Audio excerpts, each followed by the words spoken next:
Yeah. Yeah. Yeah. Yeah. Okay.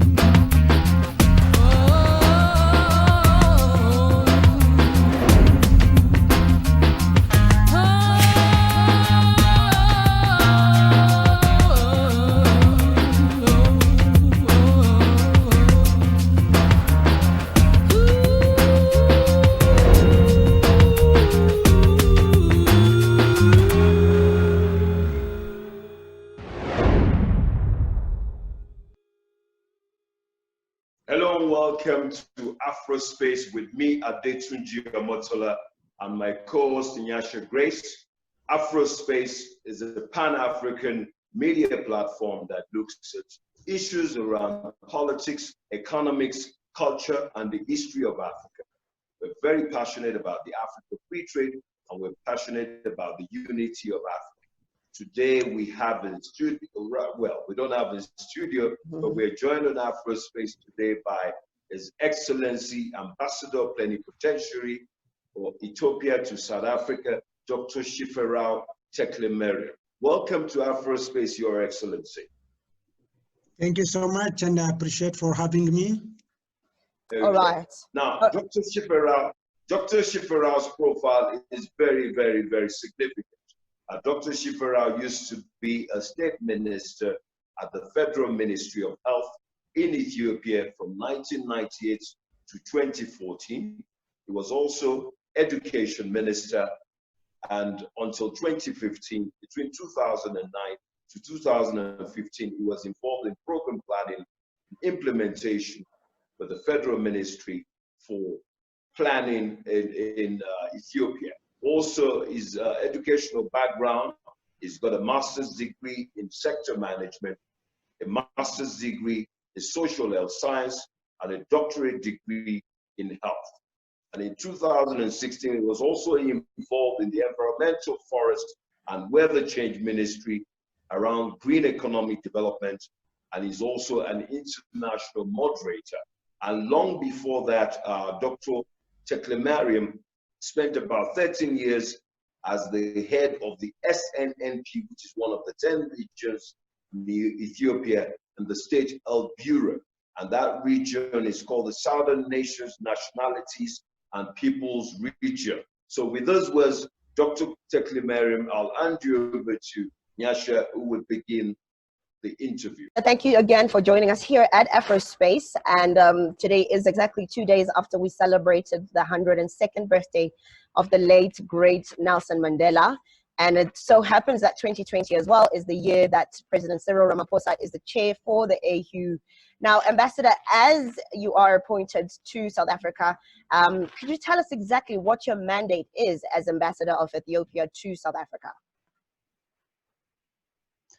Thank you so much, Afrospace. Also, thank you so much, Naisha, and your colleague, Nubi, as well. It's very much inspiring for all of us to celebrate the Nelson Mandela International Day. Also to recognize our President Cyril Ramaphosa as the AU chairship of this year, which both of them are very significant in continent's history and also within the spirit of African Union and Pan-Africanism, African Renaissance, and so on and so on. My role in the Republic of South Africa as an ambassador is basically to make sure our bilateral cooperation and collaboration is excellent as usual.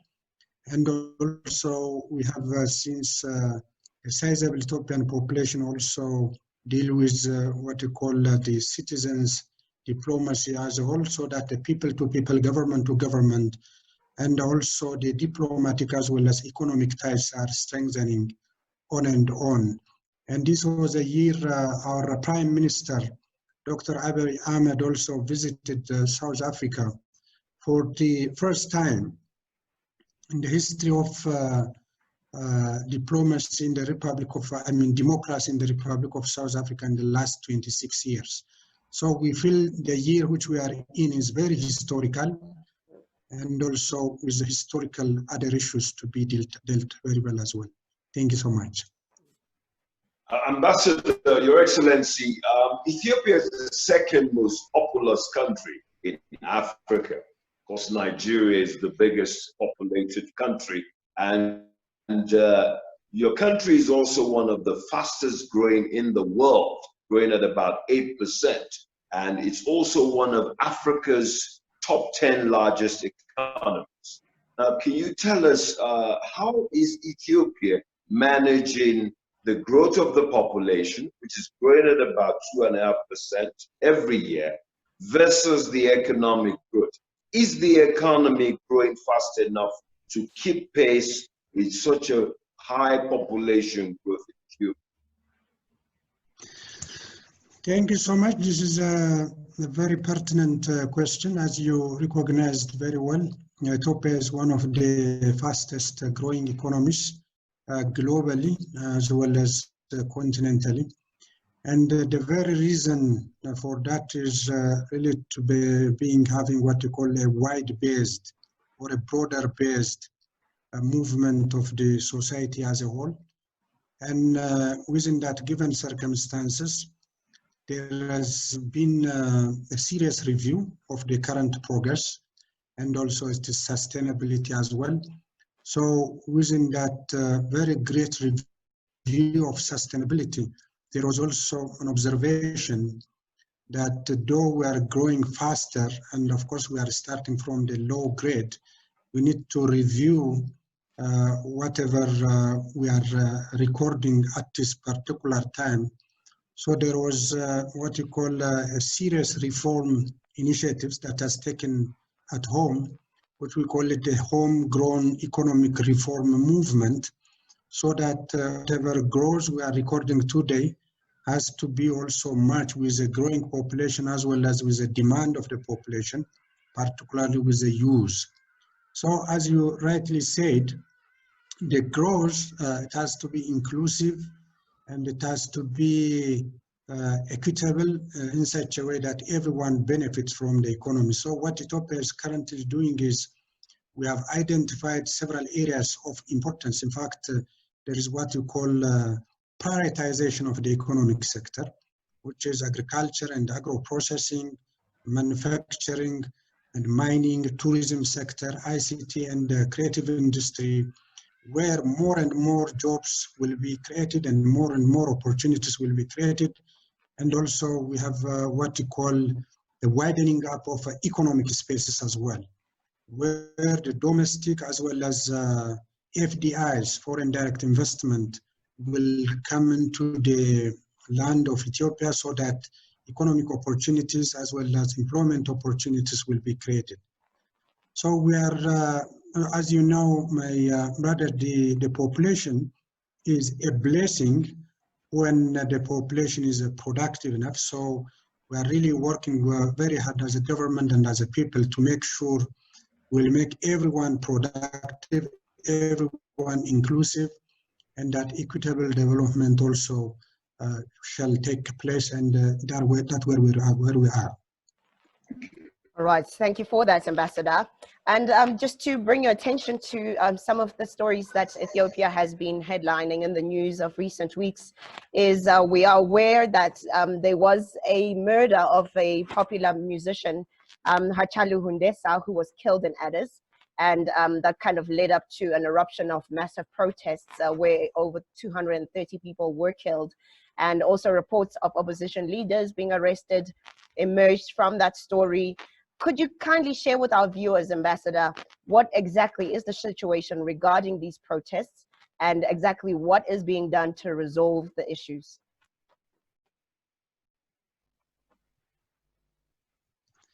Thank you so much, Neisha. Again, I think to start with, it's good to have a little bit of background here. The Ethiopian government, since the 2018, is undergoing serious reforms, which enhances both the political and economical spaces, widening up of political as well as economic spaces. One of the points on the widening up of political spaces to really encourage every dissent and every discontent to come to the same platform where they can enjoy and also where they can express their thoughts, attitudes, and also any kind of views, be it political or economical views.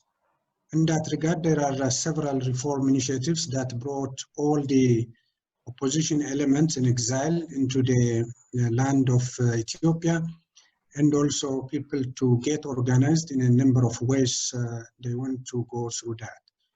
Then within that process, of course, within the framework of what you call the change, the deep change process, which is taking place, there are also several economic engagements that are taking place, like the Ethiopian Renaissance Dam, big mega government-owned projects being liberalized so that domestic as well as international actors will take part into it. Of course, in the process, there are interests, I should say. I'm sure having interests, it shouldn't be a problem at any given time. Having views, having attitudes has to be allowed in any given democratic space. And that's why we are prescribing ourselves to a widening up of political spaces as well. But however, there are individuals and individual interest group who are, which has to be, of course, discovered and disclosed through the rule of law processes, who are also partnering with some of the external long hands to destabilize these very reform processes. So we are, the Ethiopian government and the people of Ethiopia are very much saddened by the assassination of the artist, an artist Hachalu Hundessa on the June 29th, 2020 at 9:30 p.m. Naisha, this was also the time all the Ethiopians were watching the various issues that are forwarded or presented to the United Security Council on the negotiation process of our Grand Ethiopian Renaissance Dam. So this was an attempt to divert Ethiopia's attention to the growth and development process, particularly the filling and operation of the Grand Ethiopian Renaissance Dam. And it was happened in such a way that it will create what you call anti-ethnic and anti-religious protest among and within Ethiopians, and to dismantle the nation as a whole.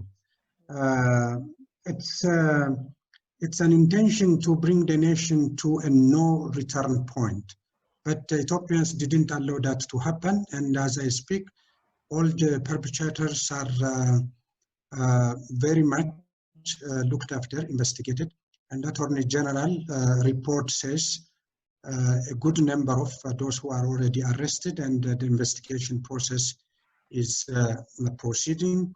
We feel all kind of discontent can pass in the recent Ethiopia in what you call in peaceful manner, and the democratic roadmap, and also within the rule of law fashion. And as we speak, Ethiopia is as stable as it is, as secure as it is.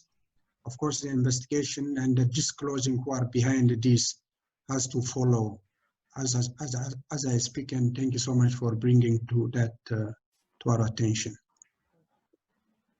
Ambassador, Your Excellency, Ethiopia is the headquarters of the African Union. As you remember, Haile Selassie, Kwame Nkrumah, and great leaders like that converged on May 25, 1963 in Addis Ababa to forge unity among 32 independent nations at that time.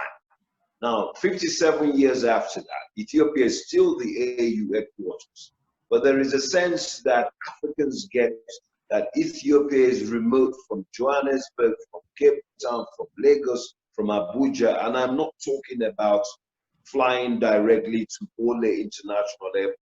I'm talking about the influence of Ethiopia over the rest of Africa. People feel that that remoteness still exists. Can you tell us, Ambassador, how is that gap, if you like, being bridged by Ethiopia? And also, you know, you will agree with me that we still see that many Africans are still running away through the Mediterranean, dangerous waters, via Niger Republic to Libya, and then they arrive in Italy.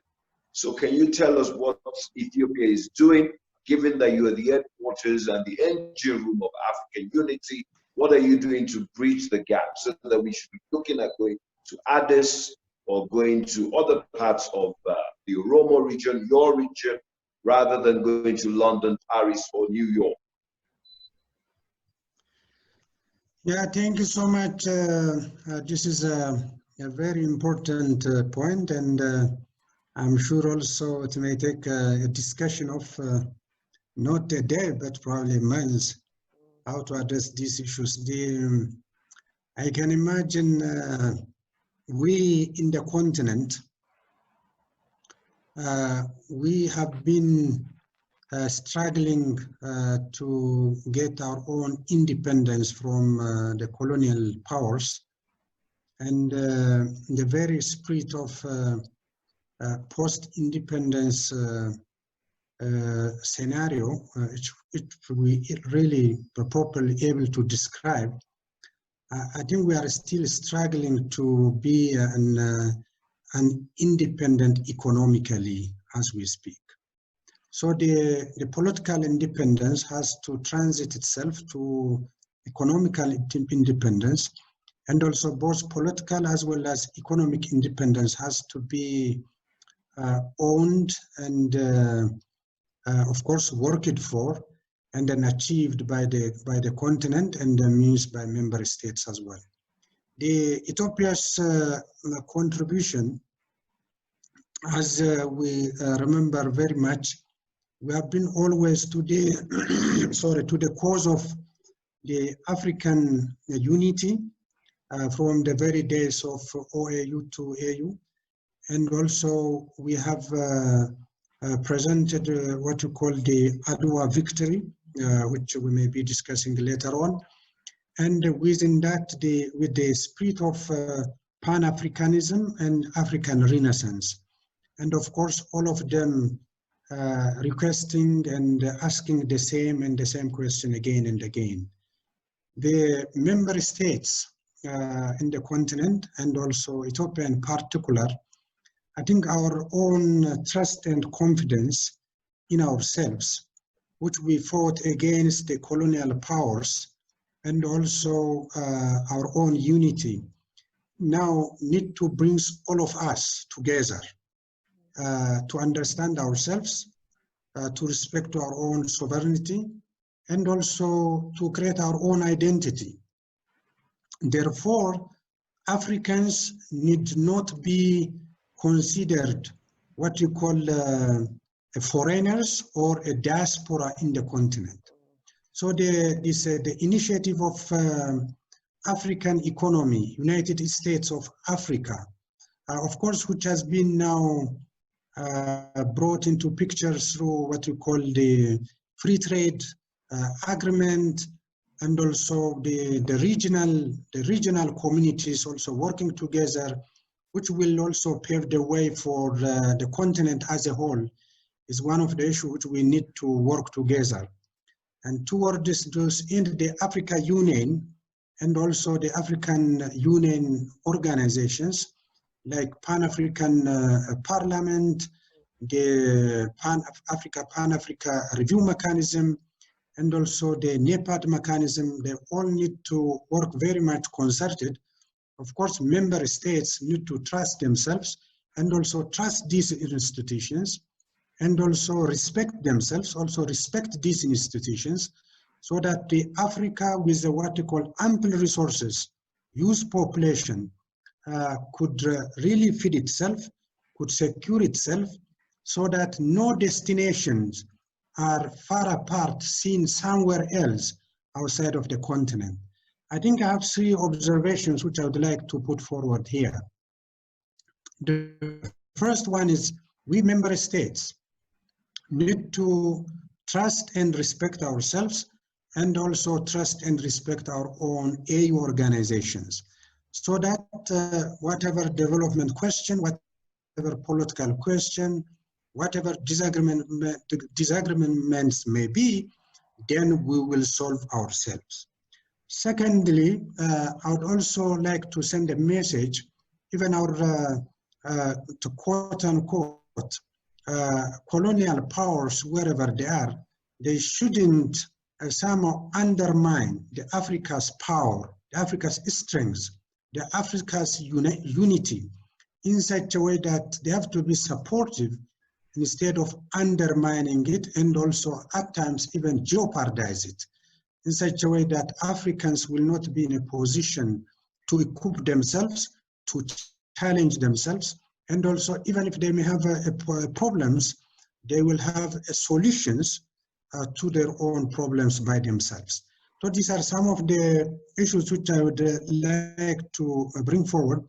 In that very process, the AU mechanism and also the current AU chair, whatever they are doing, including the African solutions to African problems, I think is one step forward, which has to be strengthened, which has to be promoted, and which has to be respected by member states as well.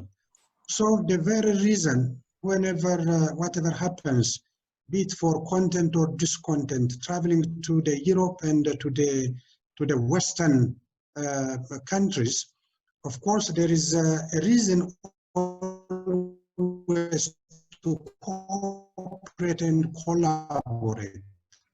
But there shouldn't be any reason to dismantle your own integrity so that you will achieve something somewhere which definitely is going to kneel you down at the end of the day, so that you will not have a spirit and confidence of who you are and your own identity. Thank you so much again for bringing this question, and back to you. All right, Ambassador, my last question from me for our interview this afternoon is going to be talking about a matter that you've already raised in some of your responses earlier, talking about the Grand Ethiopian Renaissance Dam project. Exactly a week ago, we are aware that Ethiopia, Egypt, and Sudan, the mediation efforts that have been undertaken by the AU over the Nile River broke down yet again. And it has been said that perhaps Egypt and Ethiopia could go to war over the Nile, as Egypt highly relies on the Nile for 80% of its water. And meanwhile, Ethiopia is also carrying out the Renaissance Dam project in order to increase its energy capacity. From your point of view, how can this impasse be resolved, and how can it be resolved speedily, Your Excellency? Thank you so much, Naisha. I think the best way of resolving this issue is by having a proper trust and confidence on the trilateral negotiation and reaching into conclusion. So the trust and confidence among the three nations is very, very critical and very, very important. One would say, as a second aspect of it, the Africa Union and also the current chair of Africa Union, President Cyril Ramaphosa, is also doing his level best. And if the trilateral negotiation is not doing its own fate as agreed by Declaration of Principles that was signed on the 2015 in Sudan, Khartoum, then the Africa Union mechanism also could help that very process. And this is within the spirit of African solution to African problems. As all of us may be very much aware, the Nile waters contribution, like 86% of it is coming from the Blue Nile. And what we call these colonial treaties, which Ethiopia is not part of or party to, particularly those of 1929 and 1959, in its totality, attributes these waters to Egypt, like 55.5 billion cubic meters, and also 18.5 billion cubic meter to Sudan, and it has left nothing. In fact, the share was left nil, zero to Ethiopia.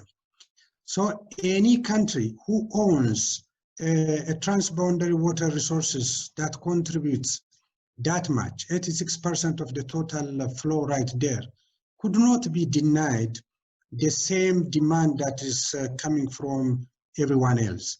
The 11 Nile Basin countries, actually they have all the rights to demand and to claim. In fact, they have the right to utilize.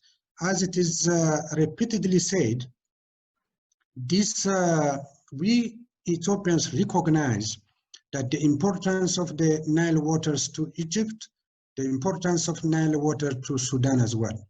But what we are requesting and what we are demanding for the international community, for the continental community, and for the citizens of these countries to understand is Ethiopia also needs this water. Ethiopia also needs this water.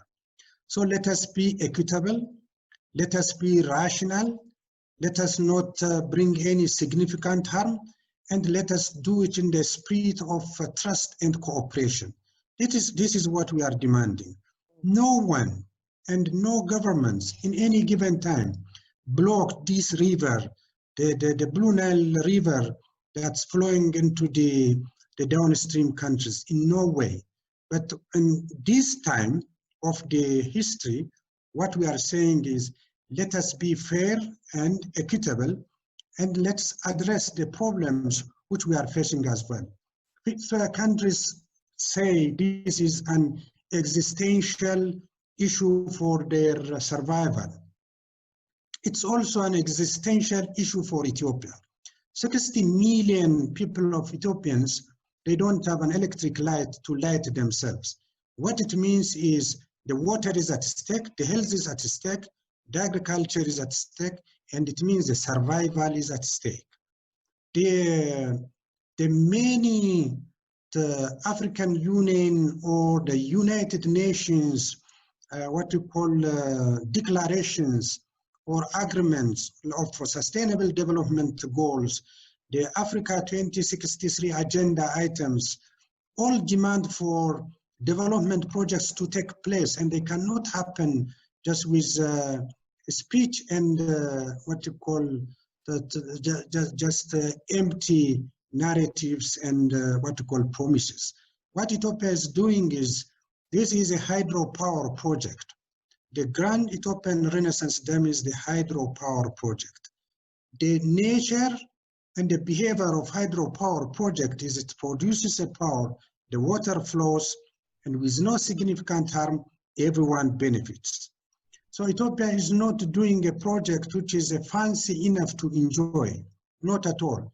It's very much required for what you call just at any given country, as wherever we were, as we want, to have a water which is called a safe water to drink, a water which must be a basis for industrialization, a basis which is required for education, or for a mother and child who is at the health facility but who is passing away because there is no power supply. So what exactly we are addressing here is, let us be fair, let us be equitable, let us not do any significant harm, and so let's respect the international principles.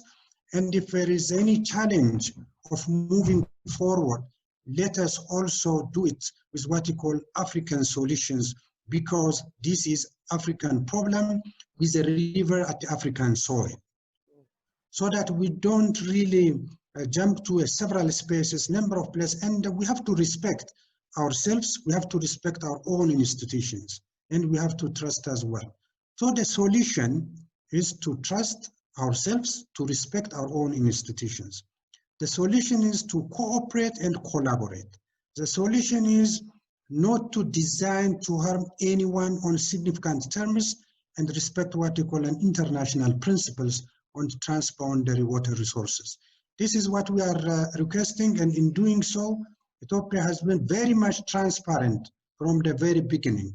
It has provided all the study documents to these two countries, basically, the Egypt and the Sudan, so that it will not be a unilateral move, even though we know they had several unilateral moves in their own the land or soil, which Ethiopia has objected, but no one gave any ear to be listened. So we didn't follow those suits, but again, this is a continental project. It's not only Ethiopian project. A continental project means we are contributing to Agenda 2063, which is the Africa we want. If Ethiopia build that project, and if we able to bring or to lift people out of the abject poverty, it means Ethiopia is contributing to the continent's growth and development. The all kinds of dividend that we are getting from there, of course, it's from Ethiopia. It's also for the continent, which the continent is also to need to cooperate, collaborate. In that regard, I would like to appreciate the African Union and also President Cyril Ramaphosa in his presidential capacity to bring these issues back to the Africa soil, where it was wandering in the capitals of Western cities and out of the context to a number of the platforms, so that undermining the African continent and also the African member states that they have the capacity and capability to resolve their own problems by themselves. Thank you so much, Nesha. Back to you. Okay. Ambassador. Okay. Ambassador, the final question, and this is a very lovely question. Ethiopia has come of age, especially with its national carrier, which is Ethiopian Airlines. A few days ago, a lady that is well celebrated for her business success, Eleni Gabriel, tweeted on Twitter, she said, arrived in Dulles a few days ago. AdFly, then she tags AdFly Ethiopian, and she says the only African airline still operates. So I guess she's talking about during COVID-19. Now, Ambassador, in your view, sir, please tell our viewers, why is it that Ethiopian Airlines is so successful as compared to many other African national airlines? We've seen that they're flying, but only on the ground. Can you tell our viewers what is the secret, if you are allowed to reveal the secret?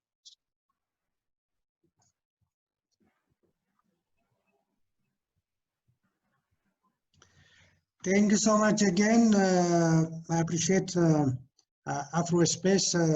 I agree, and I'm happy you said it. This is an African Airlines.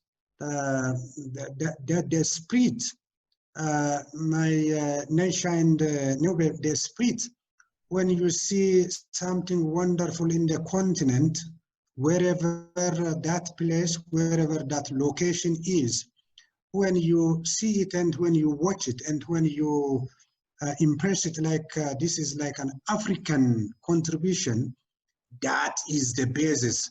As a Pan-Africanist, I would really love to echo again and again.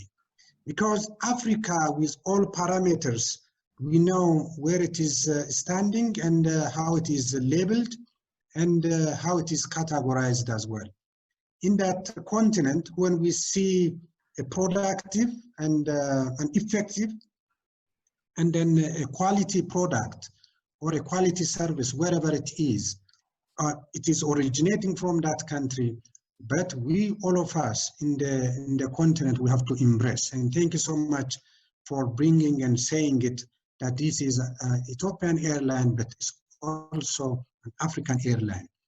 I have 5 points to echo what are the reasons behind that.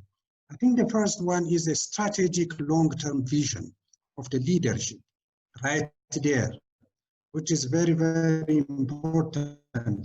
And the disciplinary delivery as well. At times you may have a wonderful vision, but it is not delivered, then it fails. The second one is, I think, a stable leadership that is also closely working with its own staff as well. So they read each other, they hear each other, they listen to each other, which is very important as well. of course, harmony of the leadership.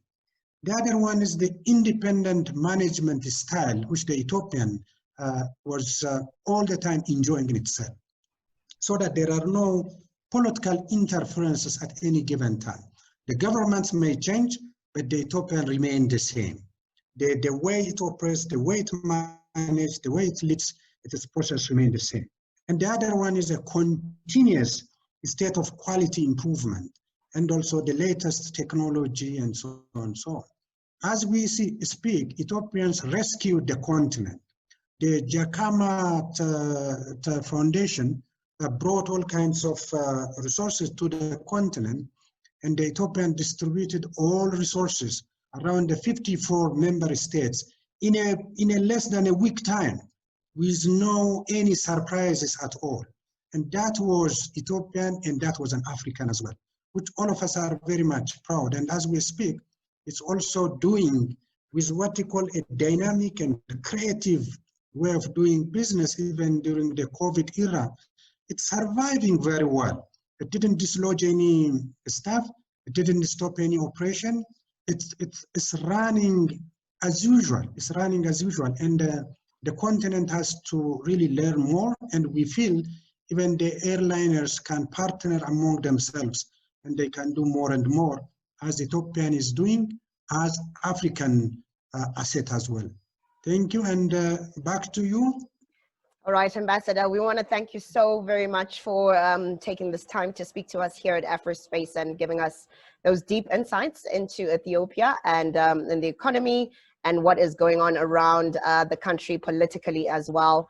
And I'm sure our viewers will definitely be able to take away some deep understanding and knowledge of the country and an appreciation of the advances that Ethiopia is achieving and has achieved up to date. So from me, Nyasha Grace, here at Afrospace, we like to say our goodbyes in our African languages. I will start with Shona, which is Sarai Jaganaka, and Swahili, Kwaheri, and in Zulu, Salakahle. Right.